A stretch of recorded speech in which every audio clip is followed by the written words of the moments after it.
Hi, and welcome to this edition of Fedmail. Hope you're doing well.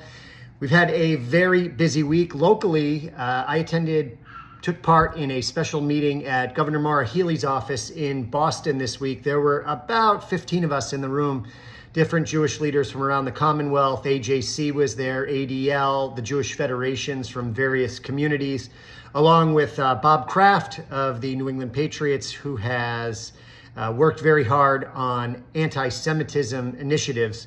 And we conveyed our concerns to the governor, and there were several other from the governor's office in attendance as well. So it was a good opportunity to have a one-on-one, or not one-on-one, but to have just a small group gathering to be able to really convey to the governor's office what we were going through as a Jewish community, what we see, what our needs are, and what we may ask for, or what we were able to ask for going forward.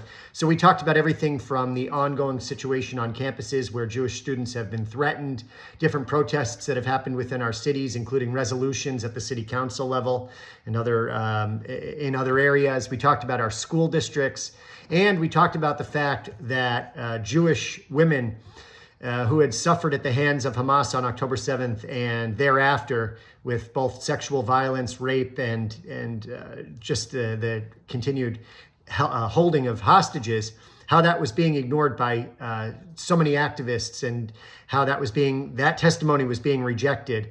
And the governor that really resonated with the governor, and we were happy about that.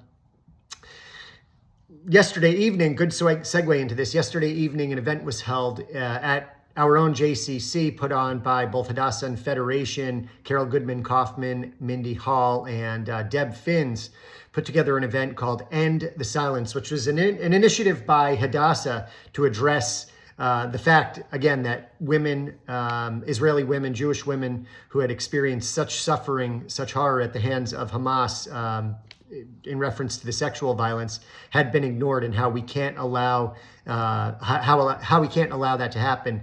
There was a very, very large crowd gathered for it in the JCC auditorium.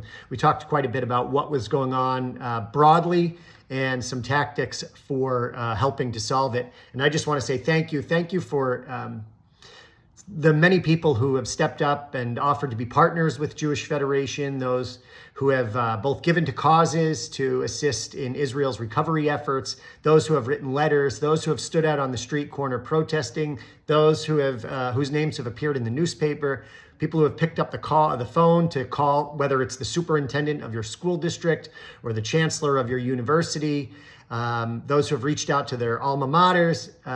All of it helps, and that was something that I wanted to stress last night. There's not one panacea, one pill that will cure this very difficult situation that we're in, but it takes a little bit of, in every direction, but most importantly, engagement. We have to stand united as a Jewish community, and we have to get all of the many people out there who aren't engaged, who aren't active, who aren't part of anything, to come join our efforts. So we talked about that too, and I want to say kol hakavod to the planners of that. On the international front, this week also saw the initial engagement in Rafah, the southern city in Gaza that is more or less the last stronghold of Hamas forces there. There was a limited military operation at first, which has escalated over the last 24 to 48 hours. There was also rocket fire in Beersheba.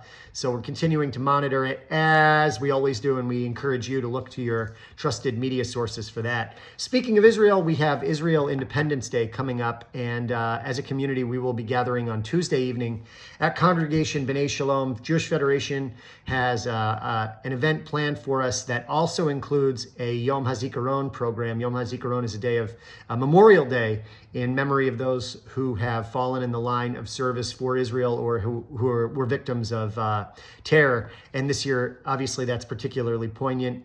We have special support from the State of Israel Bonds, and we will be giving out a special honor to a very special group of people who have worked tirelessly over the last 6 months, running in their name, and they always are trying to bring attention to the fact that there are still hostages held in Gaza. Speaking of hostages, it was reported that the hostage negotiations broke down once again. Secretary of State Antony Blinken had reported that a very good deal was on the table, something that Hamas should not miss out on or pass up. And true to form, they did pass up on it. And so we continue to go look to them as they go back to the table to see what may come next. Coming up in our own community, in addition to Yom Ha'atzmaut, this coming Tuesday, we also have a special program, The History of Our Jewish Community in Worcester, given by Professor Daniel Mandel at Beth Israel.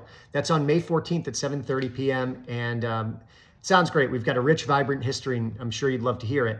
And then on May 19th, flags will be planted at the grave sites of all of the many servicemen and women from our Jewish community at our Jewish cemeteries. So if you'd like to do that, and I certainly encourage you to do so with the Jewish war vets, May 19th at at the B'nai B'rith Cemetery at 9 a.m. You can find more about this on Fedmail.